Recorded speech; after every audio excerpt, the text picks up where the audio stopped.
अस्सलाम वालेकुम my dear student, class first year chapter 6 हम कर रहे हैं और चैप्टर 6 की एक्सरसाइज हम कर रहे हैं 6.8 और क्वेश्चन नंबर हम कर रहे हैं इसका 14 जो कि इंपॉर्टेंट एग्जाम में आता रहता है।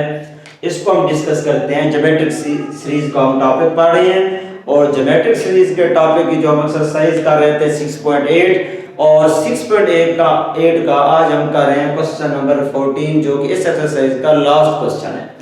अब देखेंगे इसमें क्या है, sum of an infinite geometric series is 9 and the sum of square of its term is 81 और 5 find the series.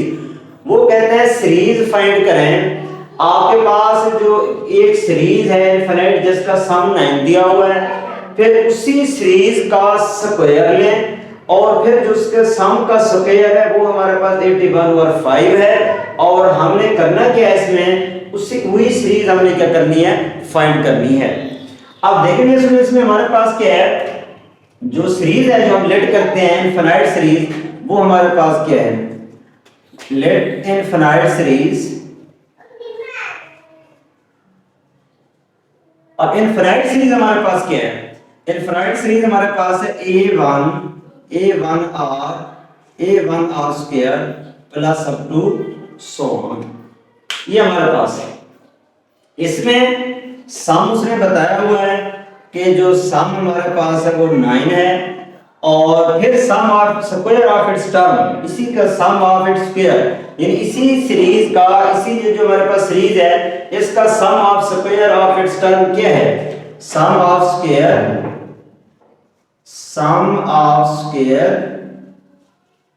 Of its term, sum of square of its term वो हमारे पास कितना है, 81 और 5 के, 81 और 5 के, ये हमारे पास गिवन है सर।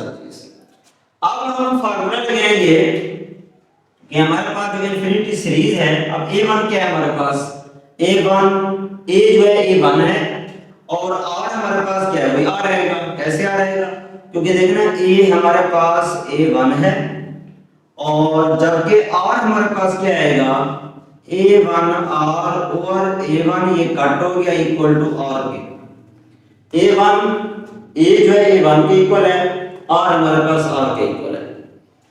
अब हम लिख सकते हैं s इंफिनिटी a1 और 1 माइनस r, a1 और 1 माइनस r, a1 a उसी a1 के इक्वल है और 1 माइनस r, 1 माइनस r जो है r के इक्वल है। इसका मतलब यही चीजें रहेगी, क्योंकि a जो है वो a1 के इक्वल है, ये जो a है वो a1 के इक्वल है। अगर इसको आप a भी लिखते हैं a1 भी नहीं लिखते, a और 1 माइनस r, तो वो a की बात बनेगी। तो इसका मतलब ये हुआ कि s इंफिनिटी जो है, अब इसको बेशक a 1 की बजाय a ही रहने दें, तो s infinity is equal to a और 1 माइनस r हमारे पास आ रहा है, या फिर बल्कि a 1 ही कहते हैं क्योंकि फार्मूले में a 1 होता है, a1 और 1 माइनस r, और इसको आप लिख दें a is equal to a1 या a1 is equal to a1 के, यानी a1 is equal to a1 के, r is equal to r के।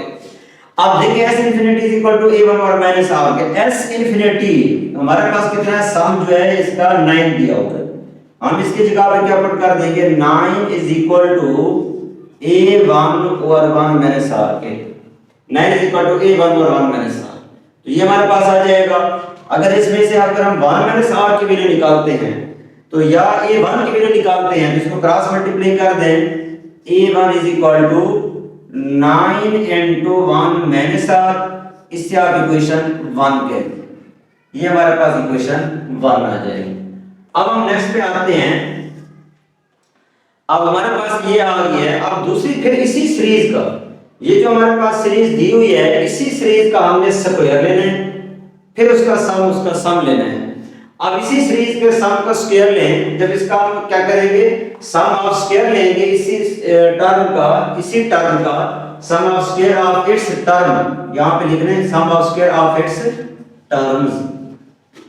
अब जब इन टर्म का हम स्क्वायर लेंगे, ये जो टर्म हमारे पास ठहरी हुई है, इनका जब हम स्क्वायर लेंगे तो हमारे पास क्या आ जाएगा, a1 का स्क्वायर, फिर हमारे पास आ जाएगा a1 का square r square plus a1 का स्क्वायर और r4 plus up to so on. अब ये जो सीरीज है वैसे ही एस इंफिनिटी a1 का स्क्वायर और 1 माइनस आर स्क्वायर। अब ये जो सीरीज एस इंफिनिटी है सीरीज वो हमारे पास है 81/5, 81/5। अब इसकी जगह पे आप पुट करेंगे इस एस इंफिनिटी की जगह पे 81/5 इज इक्वल टू ये वैसे a1 का स्क्वायर और 1 माइनस आर स्क्वायर, ये हमारे पास आ जाएगा। क्रॉस मल्टीप्लाई कर देते हैं, जब क्रॉस मल्टीप्लाई करेंगे ये टर्म इधर जाएगी और ये इधर जाएगी, तो लिख सकते हैं 5a1 का स्क्वायर इज इक्वल टू हमारे पास आ जाएगा 81 इनटू 1 माइनस आर स्क्वायर। और इसे आप इक्वेशन 2 कह सकते हैं, ये इक्वेशन 2 हमारे पास बन गई है। अब जो 1 वाली वैल्यू है, इक्वेशन 1 वाली जो वैल्यू है वो हम पुट कर देंगे इक्वेशन 2 में। जो इक्वेशन 1 है, ये 1 की जो वैल्यू है उसको हम पुट कर रहे हैं इक्वेशन 2 में। तो लिख सकते हैं put a1 values in equation 2, in equation 2 में हम पुट कर रहे हैं।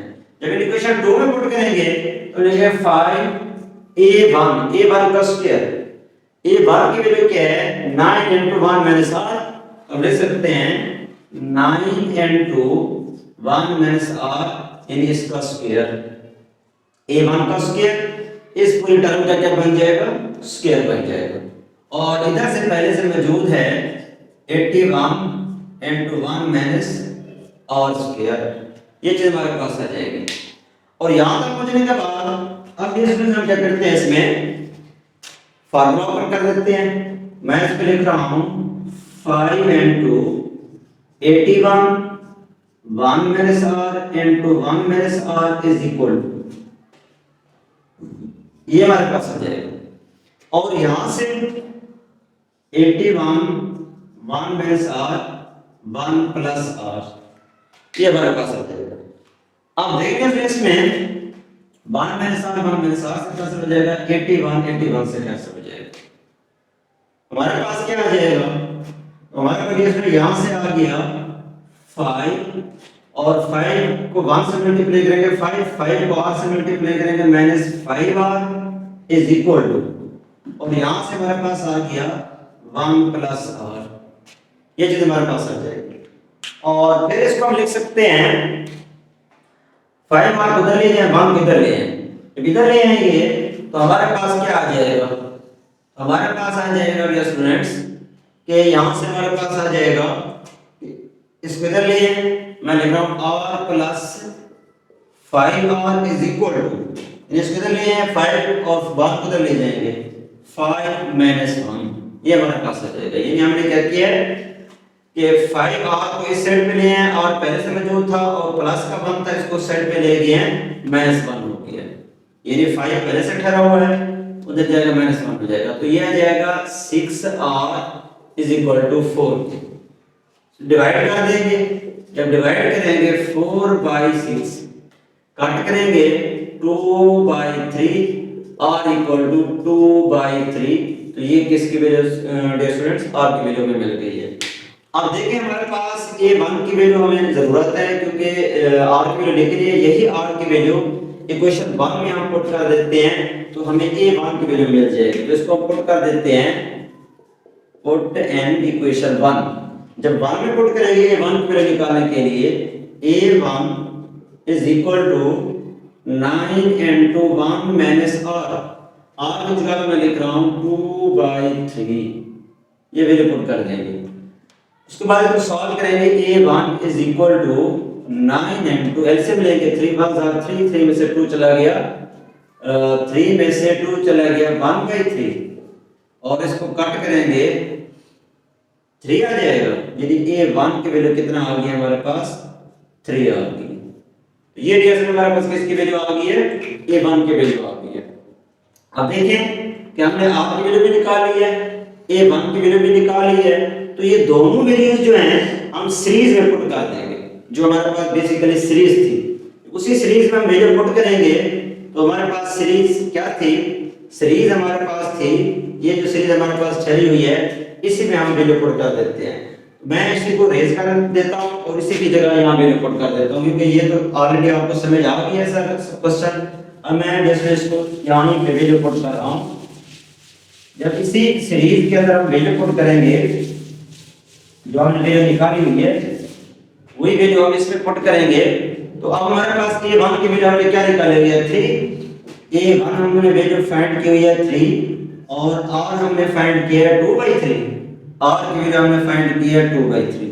अब इसमें पुट करें a1 में, a1 कितना है 3 है और a1 कितना है 3 है, r कितना है 2/3 प्लस a1 वही 3 आ जाएगा और r 2/3 का square plus up to so on. ये सीधे आगे कंटिन्यूअस है, ये नहीं जा रही अप टू सो ऑन।